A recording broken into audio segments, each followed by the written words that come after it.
Good morning. Today I'm going to read Wanda's Roses by Pat Brisson, illustrated by Marian Coca Leffler. One morning in May, on the way to school, Wanda noticed a bush growing in the empty corner lot at Fillmore and Hudson Streets. It must have been growing for a while because it was about 2 feet tall, and Wanda was surprised she hadn't noticed it before. But there it was, bare and thorny, and Wanda, who loved beautiful things, felt her heart beat faster.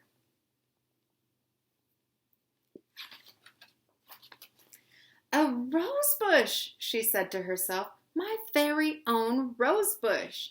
Now, the rose bush didn't really belong to Wanda, but since nobody seemed to own the lot or the heaps of junk that were piled there, she decided she would care for this bush and make it her own.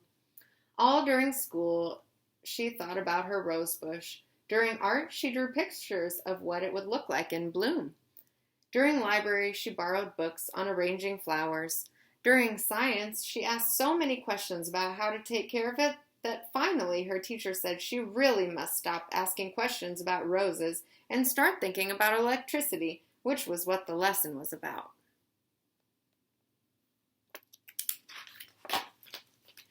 After school, she rushed to the rose bush. It was still bare and thorny.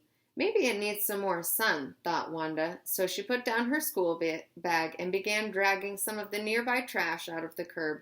Mrs. Turner, who was on her way to the store, stopped to help her with a broken chair. Cleaning up the neighborhood, Wanda? Mrs. Turner asked. That's a nice project for you. Oh, I'm not just cleaning, Wanda told her. I'm helping my rose bush get more sun so it will bloom. Your rose bush? Mrs. Turner asked. Where is your rose bush? Over there, Wanda said, pointing proudly to the bare, thorny bush. This is her rose bush. Oh, Wanda, I'm not so sure that's a rose bush, Mrs. Turner said gently. Sure it is, said Wanda. I've seen rose bushes in books, and this is what they look like before they bloom. You just wait. In a few weeks, this lot will be full of roses. Well, said Mrs. Turner, shaking her head, good luck with it, Wanda. And as she walked away, Mrs. Turner thought to herself, if that's a rose bush, then I'm the Queen of England. The next day after school, Wanda hurried to her rose bush. It was still bare and thorny. Maybe it needs more air, thought Wanda. So she put down her school bag and began taking more of the trash out to the curb. Once I get all this trash out of here, nothing will block the air from getting to my rose bush, Wanda thought.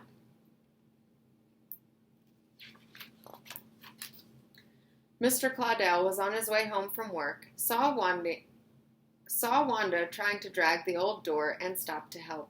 Cleaning up the neighborhood, are you, Wanda? He asked. Not just cleaning, Mr. Claudel, Wanda told him. I'm getting rid of this trash so my rose bush will get more air. A rose bush? Here? Mr. Claudel asked, and so Wanda showed him the rose bush. I don't know much about gardening, Wanda, Mr. Claudel said, frowning, but I don't think that's a rose bush. Sure it is, said Wanda, and in a few weeks this lot will be filled with the sweetest smelling roses you ever saw. She thanked Mr. Claudel for his help and went off to drag away some more trash. Mr. Claudel shook his head. If that's a rose bush, he said to himself, then I'm the King of France.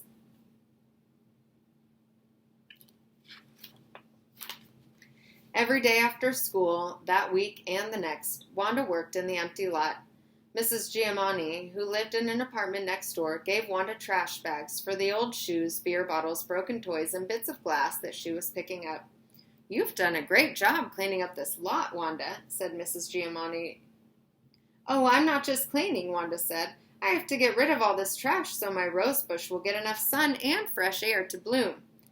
But where is your rose bush? Mrs. Giamatti asked, so Wanda showed her. Mrs. Giamatti put her hand on Wanda's shoulder and spoke softly to her.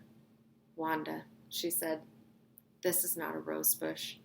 Oh, but it is, said Wanda, and in a few weeks this lot will be filled with the most beautiful roses you ever saw. That would be nice, said Mrs. Giamatti, but I don't want you to be disappointed when the bush doesn't bloom. Don't worry, Mrs. Giamatti, Wanda answered. I won't be disappointed. Mrs. Giamatti sighed. That is not a rose bush, and will never be one, she thought to herself. The next week, when the rose bush still wasn't blooming, Wanda talked to her school librarian. I need some books about getting roses to bloom, she told Mrs. Jones. Oh, do you have a rose bush, Wanda? Mrs. Jones asked. Yes, but it doesn't have any flowers yet, and I know it has enough sun and fresh air. Does it have enough water? Mrs. Jones asked. Water, Wanda said. Of course, that will make it bloom.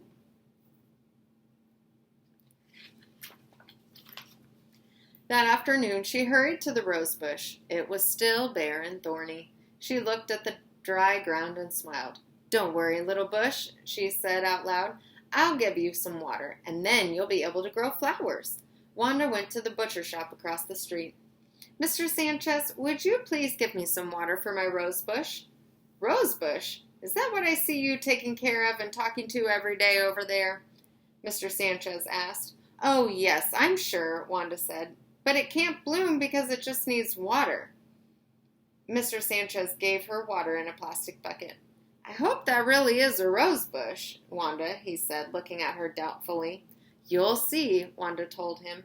In a few weeks, that whole lot will be full of roses. As Wanda carried the water to her rose bush, Mr. Sanchez muttered, In a few weeks, that thorn bush will still be a thorn bush.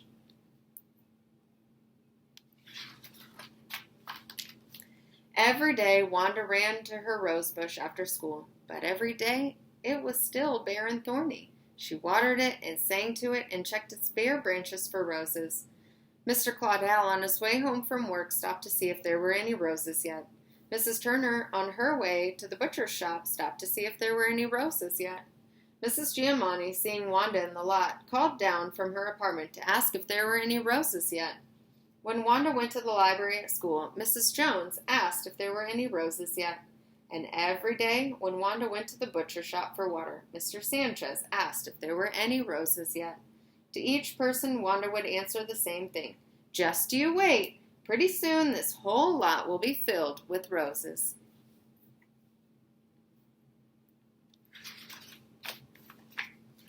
And then, one day in June, Wanda had an idea. Looking at the bare, thorny bush, she said, If my rose bush won't give roses to me, I'll just have to give roses to my rose bush.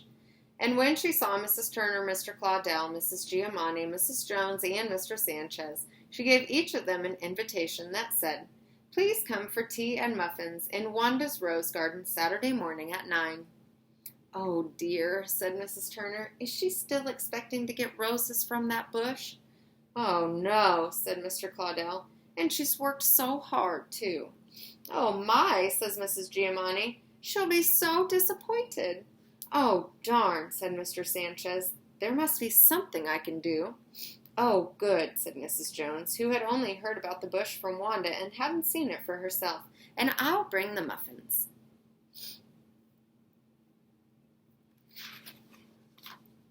The night before the tea party, everyone was very busy. And the next morning at 9, everyone was surprised to see Wanda's rose bush covered with roses. Paper roses that Wanda had made herself and carefully tied to each bare, thorny branch. But more surprising yet,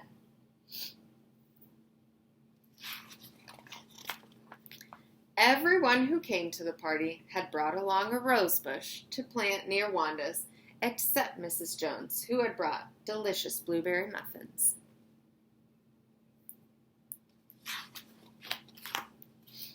After they had eaten their muffins and drunk their tea, they all got busy planting rose bushes. Mr. Claudel and Mrs. Turner dug the holes. Mrs. Giamatti held the bushes in place while Rhonda and Miss Jones filled in around the roots with soil, and Mr. Sanchez brought water from his shop and watered them all thoroughly. When the work was finished, Mr. Claudel said, Wanda, this is going to be a rose garden fit for a king. Or a queen, said Mrs. Turner. Wanda and the others smiled.